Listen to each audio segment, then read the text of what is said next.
Début de la 3e semaine, mercredi 15 février, 15e jour donc. Aujourd'hui en philo, on a abordé les niyamas, qui font donc partie des 8 branches du yoga.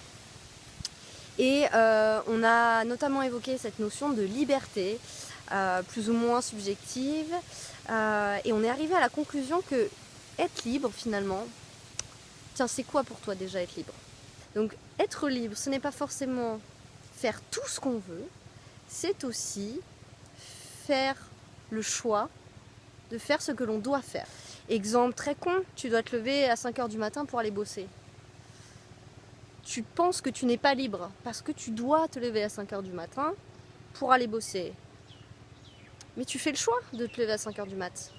Tu fais le choix d'aller bosser. Tu pourrais très bien te lever à 9 h ou à 11 h.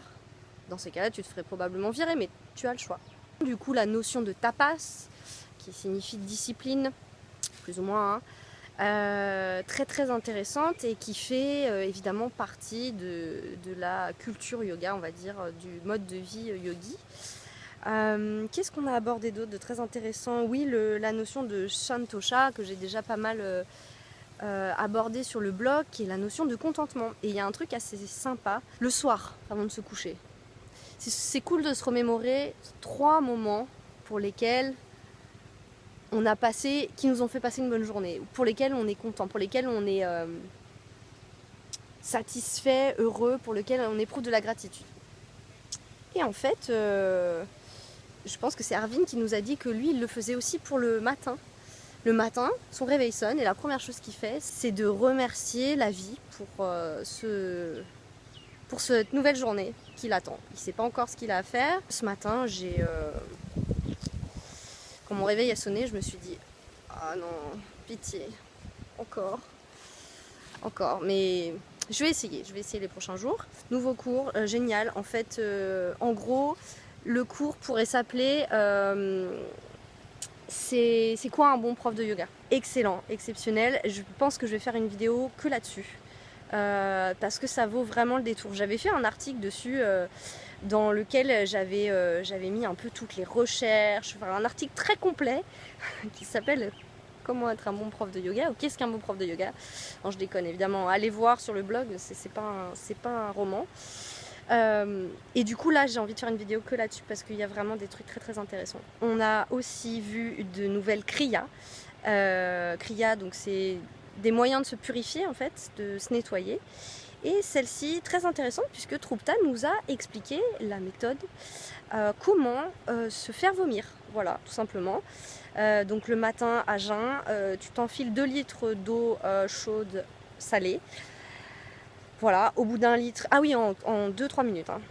Au bout d'1 litre déjà, tu as déjà les dents du fond qui baignent, mais tu retiens parce qu'il faut vraiment aller boire ces 2 litres. Et au bout de 2 litres, tu t'agenouilles, quoi. Il nous a vraiment fait le truc, hein, tu t'agenouilles. Et si ça vient pas, tu mets les doigts dans la bouche. Honnêtement, je vais le faire. Ouais, alors pas ici, hein, parce que après il faut vraiment se reposer, tout ça. Il paraît que ça rend vraiment léger, donc on va voir ce que ça donne. Je vous raconterai ça, je vais peut-être pas le filmer, hein. Non. Voilà, on a fini les niyamas et on a fini sur Ishvara Pranidhana. N'importe quoi. Attends, je sais tout. Pranidhana.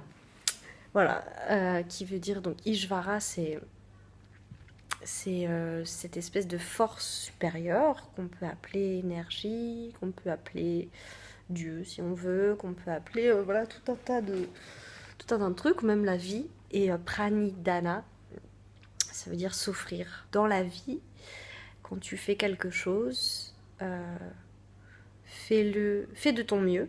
C'est un peu ce qu'il y a aussi dans les accords Toltec, il me semble même que c'est le premier, fais de ton mieux, pas sûr. Pour que ça marche, concentre-toi sur l'action plutôt que sur le résultat. Et ensuite, advienne que pourra. C'est-à-dire que tu réussisses ou que tu rates, et c'est comme ça que ça devait se passer. De plus en plus, j'aime bien comme il amène les cours, Arvind, parce qu'il parle pas genre, bon alors aujourd'hui on va voir ce yama-là, aujourd'hui on va parler de Santosha, on va parler de Asteya. Non, en fait, il amène une espèce de réflexion et puis il conclut en disant, bah voilà, Ça veut dire Asteya, ça veut dire la vérité. Et du coup, tout ce qu'on a abordé aujourd'hui, enfin, sans le dire vraiment, en fait, on a pigé que c'était ça. C'est chouette. J'ai l'impression que je suis partie depuis super longtemps. La réincarnation. T'y crois pas Alors, dans un des premiers cours de philo qu'on a eu ici, on nous a bien fait la distinction entre religion et yoga, dans le sens où la religion en tant que philosophie est effectivement comparable au yoga, ce que j'ai toujours cru et voilà, c'est d'ailleurs ce que j'avais écrit dans mon article à propos de la religion et du yoga. Mais la différence, voilà, assez éloquente, c'est que en religion, on te dit de croire. Voilà, si tu fais une connerie, tu vas en enfer. Et voilà, tu sais pas, tu l'as pas vécu, mais voilà, tu y crois. Alors que le yoga, c'est quelque chose qui s'expérimente. C'est une expérience et pas une croyance. La réincarnation, c'est quelque chose que probablement tu expérimentes, mais dont t'as pas forcément... Enfin voilà, c'est pas forcément à la portée de tout le monde. Et du coup, je pense qu'on peut se poser la question, est-ce que tu crois à la réincarnation ou pas? Bon, moi par exemple, j'y crois. Du coup, il y a un truc qui a été abordé en philo il y a pas longtemps, que je voulais partager, c'est que dans ce que j'avais appris sur la réincarnation, il y avait une espèce de règle quand même. C'est-à-dire qu'à un moment donné, tu peux être n'importe quel être vivant, mais tu es une plante, tu peux te réincarner en animal, qui peut se réincarner en être humain. Mais tu ne peux pas revenir animal ou plante si tu as été un être humain. Tu te réincarnes dans d'autres êtres humains. C'est un peu le truc. Et ici, ce qu'on a vu, c'est que pas du tout. Tu peux tout à fait aller d'un point à un autre. Enfin, d'un point de vue de la manière dont est foutu un peu notre cerveau, on se dit que c'est quelque chose qui est négatif. On a l'impression de redescendre si jamais on est un être humain, qu'on devient un animal, alors que pas du tout. Premier point. Et deuxième point, on peut aussi être autre chose qu'un être vivant comme nous on l'entend. C'est-à-dire qu'on peut être par exemple un tapis de yoga, un minéral, un téléphone portable, une puce électronique, un panneau de signalisation et j'en passe. Restons sur le tapis de yoga du coup. Et donc on peut se réincarner en ça. Là, comme ça fait quelques jours que j'ai reçu cette information, j'avoue que pour le moment elle n'est pas complètement dirée, dans le sens où oui, peut-être, je ne sais pas. Qu'en pensez-vous? Qu'en pensez-vous? Sans déconner, je serais intéressée de savoir. Et un truc que j'ai réalisé il n'y a pas longtemps, c'est qu'en fait, on a eu le cours de philo le matin. Et le midi, j'ai nettoyé mon tapis de yoga. Le yoga nous incite ou nous propose de prendre soin des choses de manière générale, de faire attention aux choses. L'exemple un peu con de la voiture qui démarre pas parce que tu veux la démarrer tout de suite à fond et quand elle commence à déconner, tu lui dis vas-y s'il te plaît Titine, démarre. Est-ce que la voiture entend que tu lui as dit ça, elle se dit bon allez j'arrête de déconner, je fais mon boulot, je sais pas. Mais en tout cas, voilà, j'aimerais bien savoir ce que vous en pensez aussi de ce sujet de la réincarnation, vaste, varié, sur lequel je reviendrai peut-être parce qu'il y a pas mal de trucs à dire. Alors, samedi soir, ça y est, on sait enfin ce qu'on va faire le dernier jour off. Enfin, il nous avait dit de le garder, de pas trop avoir prévu de trucs. Certains s'attendaient à une surprise, genre une bonne surprise, genre la Nouba ou quoi. Et non, pas de Nouba au programme du taf. Donc, on nous a donné des petits papiers qu'on a tirés au sort avec une date dessus. Et c'est la date à laquelle on va guider une séance de yoga de 2 heures en groupe. Par groupe de 3. Super projet, ça apprend en effet à bosser en groupe avec d'autres profs. Alors le truc qui est assez ouf, c'est qu'ils ont tout expliqué du début jusqu'à la fin, comment ça allait se passer, comment ça allait se dérouler, comment étaient divisées les 2 heures, etc. Jusqu'à ce que je me rende compte qu'en fait, dans mon groupe, on n'est que 2 au lieu de 3. Donc au lieu de teacher, d'enseigner 40 minutes, on risque d'enseigner 1 heure. Pareil au niveau des corrections, pendant que l'une d'entre nous sera en train d'enseigner, ben, l'autre sera obligée de faire les corrections. Elle sera toute seule au lieu de 2 pour 20 élèves, donc 20 élèves d'ailleurs.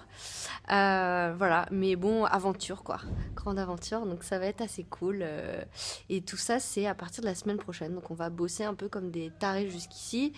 Entre nous, mon day off, je vais quand même me le garder, hein, je vais quand même faire des trucs. Bon, je vous laisse, il faut que j'aille manger parce que les odeurs, je pouvais pas manger, j'avais trop mal au ventre, mais les odeurs de bouffe ici sont juste exceptionnelles. Je pense que tous ceux qui ont fait Samiac dans ce nouveau coin à Mysore savent de quoi je parle. Le cuisinier est absolument extraordinaire. Voilà. Je voulais vous parler de l'expérience qu'on a vécue hier, qui était assez intéressante. Donc on a travaillé en philo sur les koshas.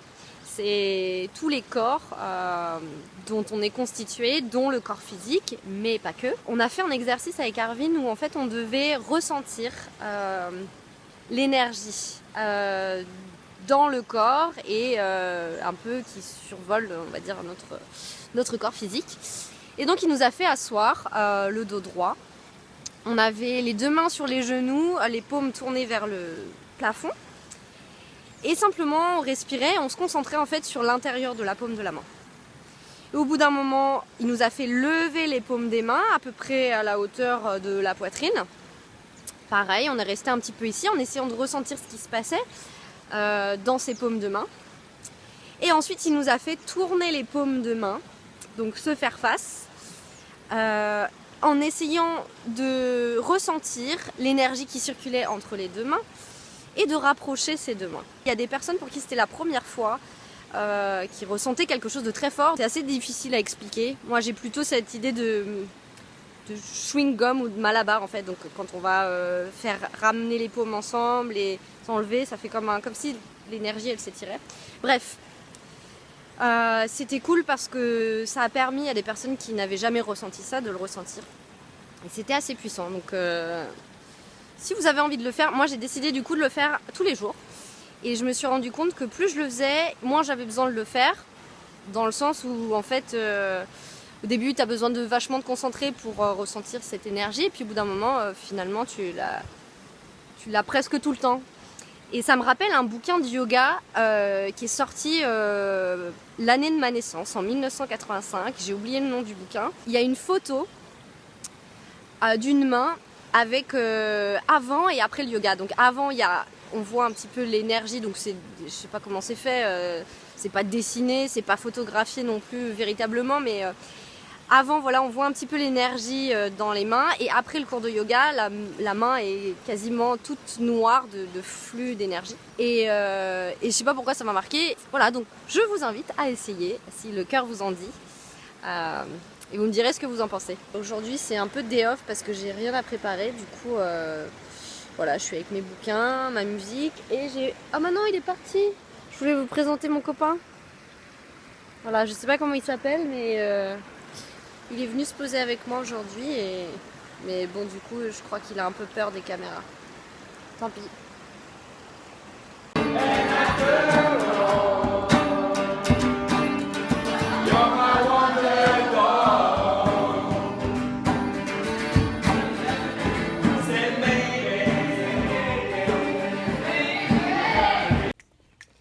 Donc ça s'appelle des cabas.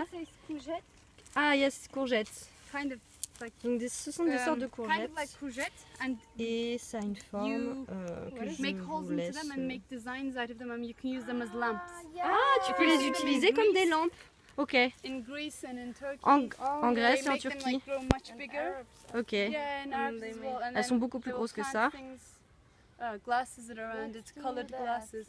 Et on met edible. du verre coloré comme des vitraux autour et on met une bougie à l'intérieur et ça fait des lampes. Et me voilà à nouveau dans les rues de Mysore. C'est un bordel de ouf. Pour venir ça a été l'enfer. On a eu un espèce de gros taxi. C'était cool, c'était assez confortable par rapport au tuk-tuk.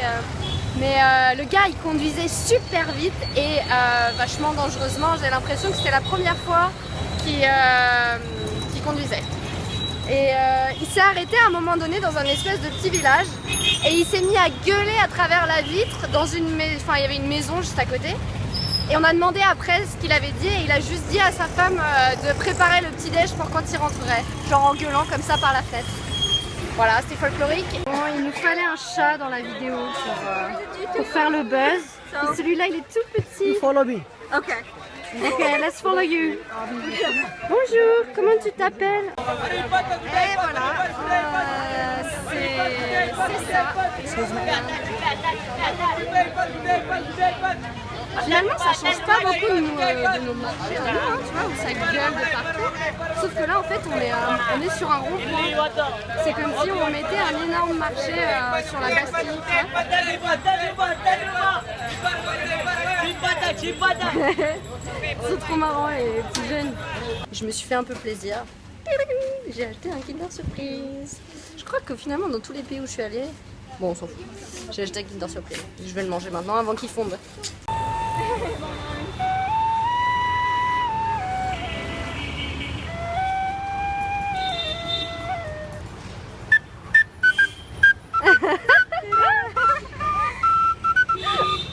Bon, alors évidemment on n'a pas le droit d'être là.